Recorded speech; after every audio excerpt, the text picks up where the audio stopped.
Hello, everyone, and welcome back down here to the Gamer's Den with me, your host, Jordan, your master of lore and storyteller extraordinaire. We are going to be going on with our next step in the player's guide. We're going with a build guide yet again, and coming in with a grand total of a vote of 1, we have the Brawler. Now, the Brawler is so much fun, and the particular build we are going to be going with, I am going to name the Taproom Beatdown Artist.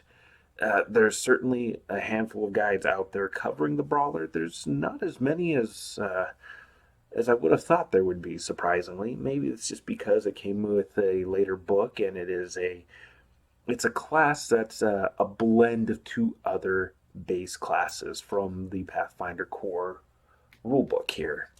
Now, with the Brawler, there's a couple of things to get out of the way here. Specifically with this overview, the two classes that this is a blend of are the monk and the fighter classes. So this is a frontline damage dealer through and through.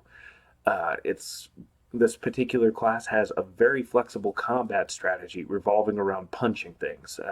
It has one class feature in particular that allows you to temporarily have access to different combat feats. So that one will get its own specific video later on. But yeah, it's a lot of fun. It looks like a lot of fun, and on paper, the things I've been playing with have been really cool so far. This class is limited to light armor, so better armored than the monk, but not by much.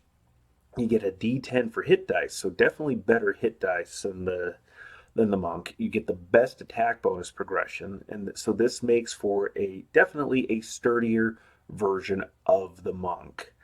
And also, as part of this class's features, you get two dump stats with this, specific for this build as well, that allow for more flexibility in your point buy builds. Well, in any build, really, but this is really handy for point buys, especially with what we're going for with the Taproom Beatdown Artist.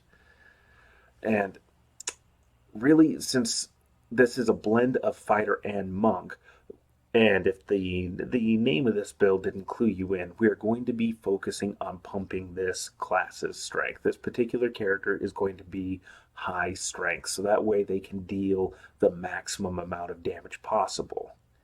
And to that end, for a race selection here, as always, we have the ever reliable humans. Yes, our species does incredibly well no matter what class we throw them in. +2 bonus to any stat, and you get bonus skill points and a feat. And as an alternate favored class option, instead of getting an extra skill point or an extra hit point, you can take an optional +1 combat maneuver defense against 2 combat maneuvers of your choice. So if you're really worried about getting tripped, disarmed, overrun, bull rushed, any of these different combat maneuvers, you can get bonus defense against it. So definitely an incredible choice here, especially for a frontline fighter. But going along with this, coming up right after, we have hobgoblins. Definitely an interesting choice here, but they give bonuses to dexterity and constitution, which, while not the prime stat we're bumping up, given that we're a lightly armored frontline damage dealing character, getting these two stats boosted will be incredibly useful. Not to mention the fact that dexterity is just that prime stat that when you boost it, you boost your initiative, your defense, your reflex save, several skills. So definitely a really, really good one to have. In addition, you get a +4 stealth bonus just for being a hobgoblin, as well as 60-foot dark vision, which that means in complete darkness, you can see perfectly out to 60 feet. So, given that we're lightly armored, we get a little bit of a boost to our dexterity and have a +4 bonus to stealth. This makes for a good infiltrator, a good character that can get a surprise round in and just start pummeling people while they're flat footed, caught off guard, or even asleep.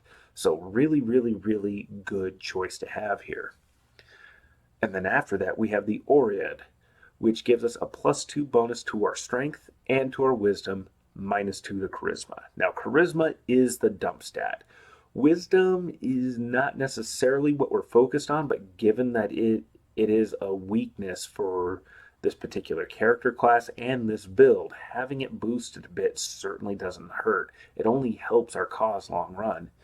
The probably one of the biggest drawbacks, so, is the 20-foot movement speed. Unlike the monk, this class, the brawler, does not get any bonuses to their movement. So that kind of hurts a little bit when it comes to maneuvering and getting put into position. It's going to take you longer to get to people, and if they're pelting you at a range, well, that doesn't shake out pretty good, anywhere near good for us. But you do get dark vision out to 60 feet like the hobgoblin, and if you can swap out the acid resistance for the alternate granite skin race feature, you'll get a +1 bonus to your natural armor, which is great. If your DM doesn't let you do that, well, this just kind of turns into a good choice rather than a great choice. But if you can make that swap to boost your armor, because again, we're only limited to light armor here, that will only help you. And of course, as another solid to great to goodish choice, we have the half orc. We get that +2 bonus to any stat, which will be dumped right into strength. +2 bonus to intimidate, which is just fitting for the brawler. It just fits that flavor. You also get orc ferocity, which, if you get reduced down to 0 hit points, you get to take one more standard action before you drop unconscious and begin dying, which you should be going for a healing potion in that case. Anything literally to give yourself a couple more hit points and keep you in the fight. And if you can swap out weapon familiarity, because the weapons that the orc starts off as being naturally proficient in normally are not ones that are going to be useful to this class. So if you can swap out the Cliffside Charger, which will give you, in addition to other things, a +10-foot movement speed to charge attacks that you make, this makes this a great choice all the way around. And I certainly recommend that because, like I said, the brawler does not get any increase to its movement speed like the monk does. So extra movement, especially for a lightly armored, damage-dealing character, is going to be important. You want to get in fast, hit hard, and end the fight as quickly as possible. But races are not the only things we're concerned with. Like I said, we were talking about the stat bonuses that we want to be focusing on. And to that end, we need to know which stats we're focusing on. Like I said before, strength is number one, with dexterity and constitution coming in at close seconds there. If you want one pumped up over the other, make that decision ahead of time. But really, if you can keep them both about even, I think that will serve you best in the long run. Intelligence and charisma, we can both just drop. Those are dump stats. You can even drop those down to 7s each to get extra points to buy and get your strength and dexterity and constitution up higher. Wisdom, you leave alone unless you have a race that boosts that in addition to one of your other prime stats. That's really what you want to have done. And this particular array here assumes a 20-point buy. Like I said, you drop your intelligence and charisma to get 6 extra points. But if you're rolling dice, however, then you just array your stats from highest to lowest with this particular focus in mind. Now, just as an alternate, although I'm not really going to be presenting much on it here, this class does work for a more dexterity-focused build, in which case, obviously, swap strength and dex around, and you want to pump your dexterity as much as possible while keeping your strength and constitution somewhat even with one another. Your damage output will drop, but then again, your armor is going to only go up. Your defense is only going to be better.